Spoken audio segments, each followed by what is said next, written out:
Assalamualaikum warahmatullahi wabarakatuh.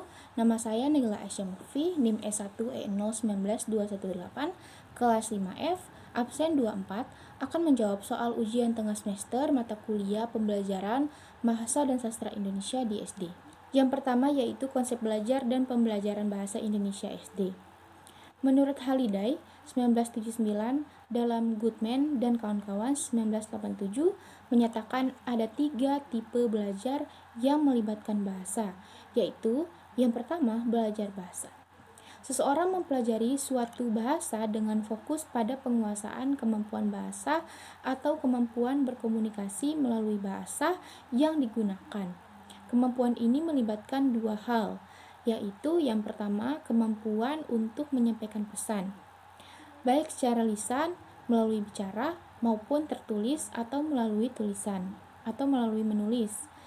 Kemudian yang kedua ada kemampuan memahami, menafsirkan, dan menerima pesan, baik yang disampaikan secara lisan melalui kegiatan menyimak, maupun tertulis melalui kegiatan membaca. Kedua kemampuan tersebut melibatkan penguasaan kaidah bahasa serta pragmatik yang merupakan kesanggupan pengguna bahasa untuk menggunakan bahasa dalam berbagai situasi yang berbeda-beda sesuai dengan kebutuhan, tujuan, dan konteks berbahasa itu sendiri. Kemudian selanjutnya ada belajar melalui bahasa. Seseorang menggunakan bahasa untuk mempelajari pengetahuan, sikap, dan keterampilan. Dalam konteks ini, bahasa berfungsi sebagai alat untuk mempelajari sesuatu seperti matematika, IPA, sejarah, kewarganegaraan, dan lain sebagainya. Yang selanjutnya ada belajar tentang bahasa. Belajar bahasa Indonesia untuk siswa SD pada dasarnya bertujuan untuk mengasah dan membekali mereka dengan kemampuan berkomunikasi atau kemampuan menerapkan bahasa Indonesia dengan tepat untuk berbagai tujuan dan dalam konteks yang berbeda. Pembelajaran bahasa Indonesia berfokus pada penguasaan berbahasa yang dibagi pada beberapa tipe, yaitu tipe 1 adalah belajar bahasa untuk dapat diterapkan bagi berbagai keperluan dalam bermacam situasi, seperti belajar, berpikir, berekspresi, bersosialisasi atau bergaul, dan berapresiasi. Tipe 2 adalah belajar melalui bahasa agar siswa dapat berkomunikasi dengan baik, maka siswa perlu menguasai kaidah bahasa dengan baik pula.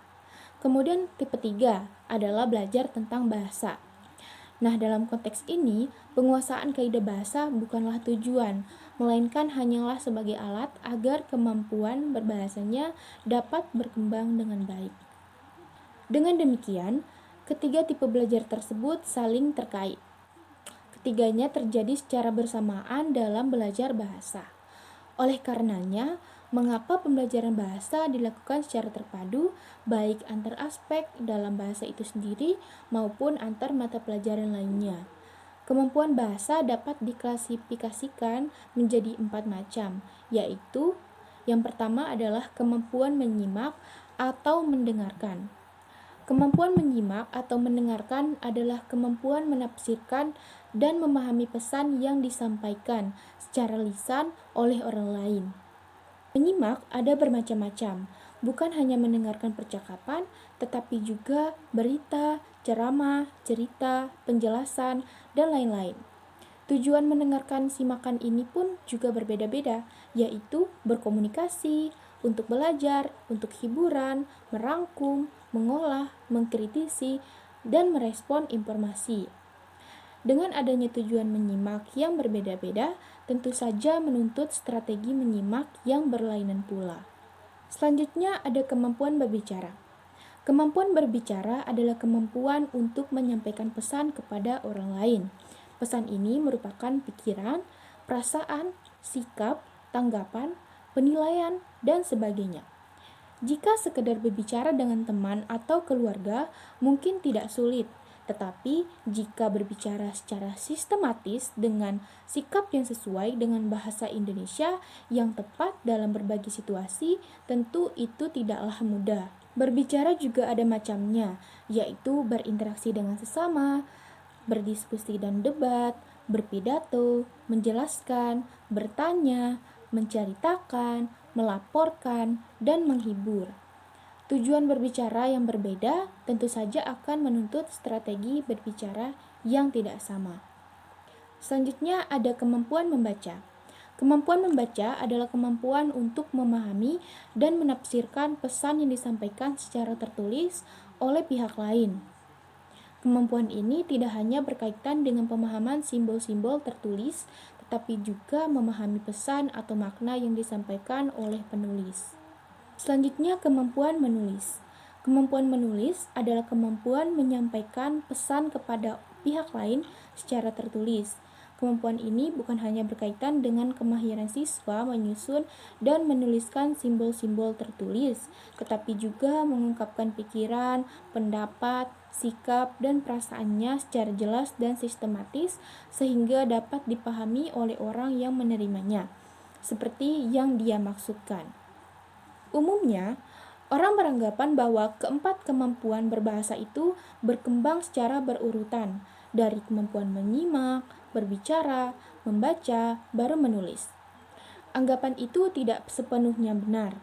Mungkin kemampuan menyimak anak berkembang lebih awal, tetapi kemampuan itu segera diikuti oleh kemampuan berbicara. Sementara itu, banyak peneliti mengatakan bahwa umumnya kemampuan menulis anak berkembang lebih awal. Pemilahan keempat kemampuan berbahasa itu menyiratkan bahwa masing-masing keterampilan itu terkesan berdiri sendiri. Sebenarnya tidak. Kenyataannya menunjukkan bahwa suatu aktivitas berbahasa melibatkan lebih dari satu jenis kegiatan berbahasa. Contohnya, ketika anak berbicara dengan temannya, maka sebetulnya ia pun menyimak respons lawan bicaranya. Selanjutnya, saya akan menjawab pertanyaan yang kedua, yaitu prinsip pembelajaran bahasa Indonesia SD.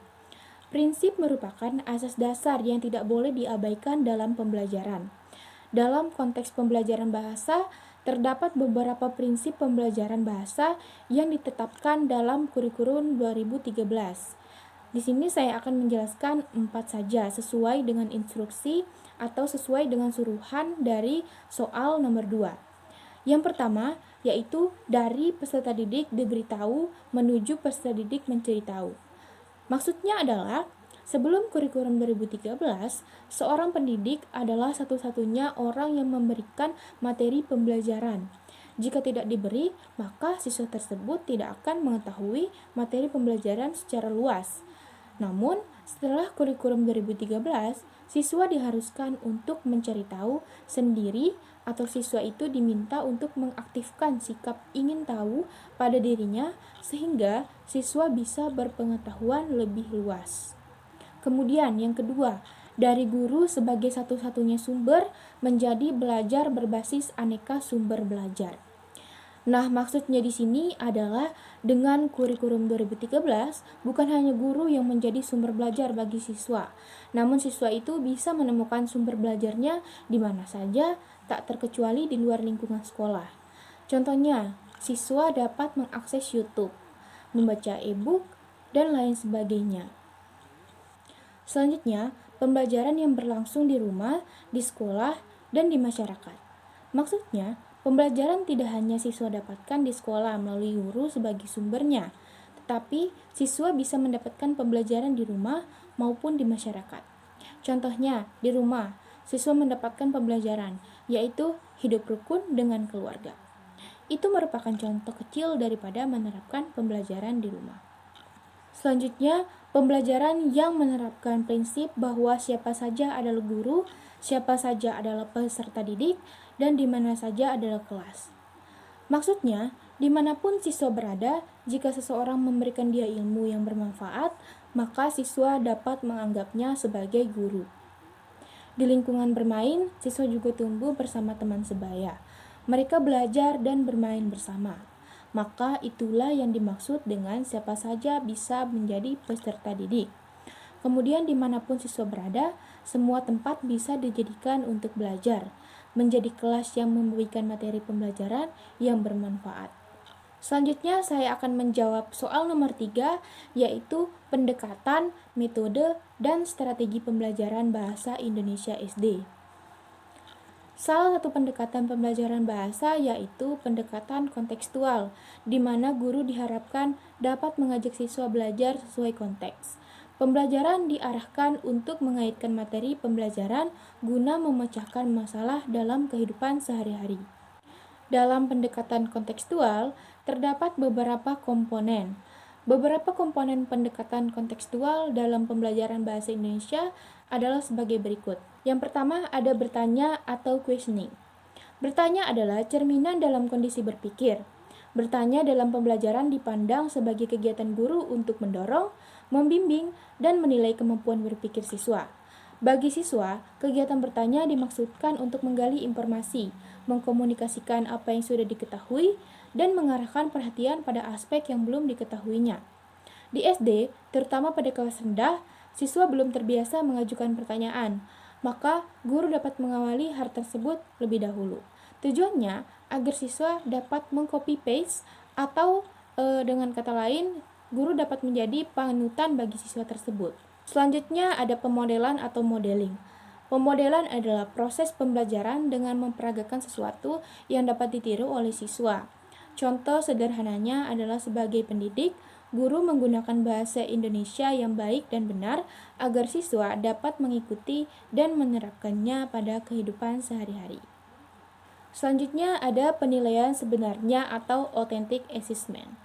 Penilaian sederhana atau penilaian autentik ini adalah upaya mengumpulkan berbagai data yang dapat memberikan gambaran perkembangan belajar siswa. Data dikumpulkan dari kegiatan nyata yang dikerjakan siswa pada saat melakukan pembelajaran. Penilaian pembelajaran ini dilakukan dengan mengamati peserta didik menggunakan bahasa, baik di dalam kelas maupun di luar kelas. Kemampuan belajar juga dinilai dari proses, bukan semata-mata dari hasil. Penilaian bukan hanya oleh guru, melainkan bisa juga dari teman atau orang lain. Penilaian sebenarnya atau penilaian autentik ini dapat dilaksanakan selama dan sesudah proses pembelajaran berlangsung secara berkesinambungan dan terintegrasi. Selanjutnya saya akan menjawab soal nomor 4 mengenai IPK dan tujuan pembelajaran. Dalam perancangan pembelajaran, indikator pencapaian kompetisi atau IPK dan tujuan pembelajaran merupakan komponen yang penting. Keduanya merupakan bentuk perincian dari kompetensi dasar atau KD sebagai tujuan utama pembelajaran setiap jenjang kelas di SD. Pertanyaan bagian A.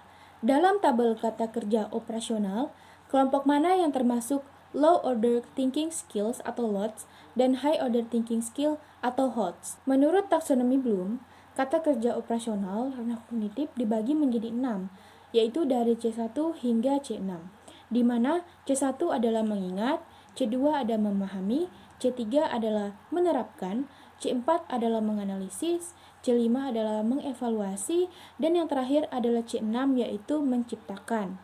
Di sini, C1 sampai C3 merupakan LOTS dan C4 sampai C6 merupakan HOTS. Selanjutnya, pertanyaan nomor 4 bagian B.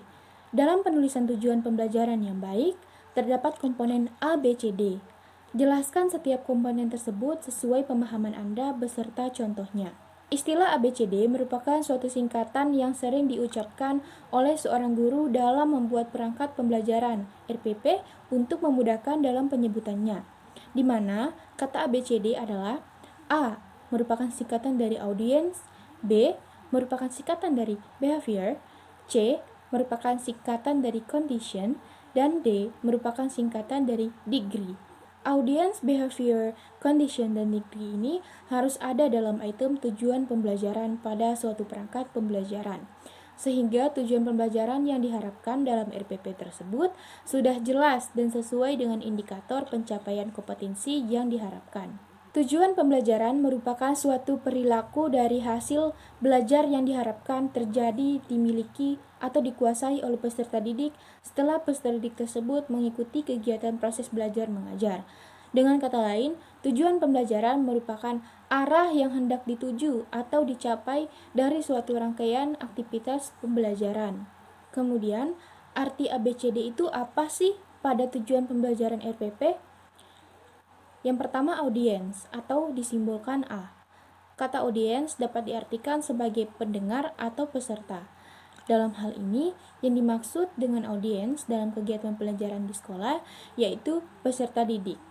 Audiens merupakan subjek sekaligus objek dalam pembelajaran. Maka, dalam tujuan pembelajaran harus menempatkan peserta didik sebagai subjek sekaligus objek dalam kegiatan pembelajaran. Contohnya, melalui kegiatan menyimak, peserta didik dapat meyakini persatuan dan kesatuan sebagai anugerah Tuhan Yang Maha Esa beserta dampaknya. Kata peserta didik merupakan audiens. Selanjutnya, behavior atau yang disimbolkan dengan B. Kata behavior dapat diartikan sebagai suatu tingkah laku yang diharapkan dapat dilakukan oleh peserta didik setelah selesai mengikuti proses pembelajaran, atau dengan kata lain, suatu aktivitas yang diharapkan terjadi dari suatu proses. Dalam konteks pembelajaran, behavior nampak pada aktivitas peserta didik dalam pembelajaran. Oleh karena itu, pembelajaran tanpa adanya tingkah laku atau aktivitas dari peserta didik tidak mungkin dapat dilakukan. Contohnya, melalui kegiatan menyimak, peserta didik dapat meyakini persatuan dan kesatuan sebagai anugerah Tuhan Yang Maha Esa beserta dampaknya. Kata dapat meyakini persatuan dan kesatuan sebagai anugerah Tuhan Yang Maha Esa beserta dampaknya merupakan behavior. Selanjutnya, condition atau yang disimbolkan dengan C. Kata condition dapat diartikan sebagai kondisi atau suatu keadaan. Dalam kegiatan pembelajaran, condition yang dimaksudkan adalah keadaan peserta didik sebelum dan sesudah melakukan aktivitas pembelajaran, serta persyaratan yang perlu dipenuhi agar perilaku yang diharapkan dapat tercapai. Contohnya, melalui kegiatan menyimak, peserta didik dapat meyakini persatuan dan kesatuan sebagai anugerah Tuhan Yang Maha Esa beserta dampaknya. Kata melalui kegiatan menyimak adalah condition. Selanjutnya, ada degree atau yang disimbolkan dengan D. Kata degree dapat diartikan sebagai suatu pencapaian atau dengan kata lain dapat diartikan sebagai suatu target yang harus dicapai oleh peserta didik yang ditunjukkan dalam perilaku hasil belajar. Contohnya, melalui kegiatan menyimak, peserta didik dapat meyakini persatuan dan kesatuan sebagai anugerah Tuhan Yang Maha Esa beserta dampaknya dengan baik dan benar. Kata baik dan benar merupakan degree. Kemudian soal selanjutnya yaitu soal keempat bagian C adalah memperhatikan beberapa tujuan pembelajaran. Nah, di sini disediakan 2 tujuan pembelajaran yang belum lengkap, sehingga akan saya lengkapi. Yang pertama yaitu melalui percobaan sederhana, siswa dapat menuliskan laporan hasil percobaan sederhana. Tujuan pembelajaran ini belum tepat karena kekurangan komponen degree. Jadi, tujuan pembelajaran yang sesuai kaidah penulisan adalah melalui percobaan sederhana, siswa dapat menuliskan laporan hasil percobaan sederhana dengan tepat, di mana melalui percobaan sederhana adalah condition, siswa adalah audience, dapat menuliskan laporan hasil percobaan sederhana adalah behavior, serta dengan tepat adalah degree. Yang kedua, siswa dapat mempraktikkan menulis tegak bersambung. Tujuan pembelajaran ini juga belum tepat karena hanya memuat komponen audience dan behavior. Jadi, tujuan pembelajaran yang tepat adalah melalui mengamati, siswa dapat mempraktikkan menulis tegak bersambung dengan baik dan benar, di mana melalui mengamati adalah condition, siswa adalah audience, dapat mempraktikkan menulis tegak bersambung adalah behavior, serta dengan baik dan benar adalah degree. Sekian yang dapat saya sampaikan. Wassalamualaikum warahmatullahi wabarakatuh.